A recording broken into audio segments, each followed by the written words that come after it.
હવે આગળ વાત કરવામાં આવે કે જે આગાહી આપવામાં આવી છે તેને આપણે વધારે સ્પષ્ટતાની સાથે આપણે બતાવવા જઈ રહ્યા છે બિગ વોલ પર કેટલીક વધુ વિગતો આ અંગે દર્શાવી રહ્યા છે। જેમાં જુઓ, આવતીકાલની સૌથી પહેલા વાત કરીએ તો 19 ઓગસ્ટ જ્યાં કયા કયા જિલ્લાઓ છે જ્યાં થવાનું છે વરસાદ, તો તેમાં વાવ, થરાદ છે, બનાસકાંઠા, સાબરકાંઠા, અરવલ્લી, મહીસાગર જિલ્લો છે, દાહોદ, પંચમહાલ, ખેડા અને આણંદ જિલ્લામાં આવતીકાલ એટલે કે 19મી તારીખે થઈ શકે છે આ તમામ જિલ્લામાં વરસાદ। જે આગાહી છે તે પ્રમાણે ઉત્તરથી લઈને પૂર્વ અને દક્ષિણ ગુજરાત સુધી 19 ઓગસ્ટે આવતીકાલે વધુ કેટલાક જિલ્લા, તેમાં વડોદરા, ભરૂચ, સુરત, નર્મદા, તાપી, નવસારી, ડાંગ, વલસાડ, આ તરફ મેપમાં પણ જુઓ, નકશામાં જુઓ કયા એ જિલ્લા છે જ્યાં બ્લુ કલર્સ છે, એ તમામ જિલ્લામાં થઈ શકે છે વરસાદ।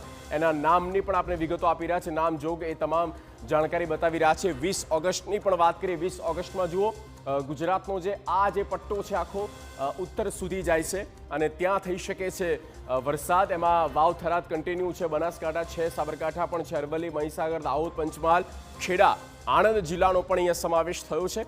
એટલે પરમ દિવસે 20મી ઓગસ્ટના રોજ આ જિલ્લા છે, સાથે વડોદરા, ભરૂચ, સુરત, નર્મદા, તાપી, નવસારી, ડાંગ, વલસાડ, એટલે કે દક્ષિણ ગુજરાત, પૂર્વની સાથે ઉત્તર અને મધ્યમાં ક્યાંક કોઈ જગ્યા પર છૂટો છવાયો વરસાદ થઈ શકે છે।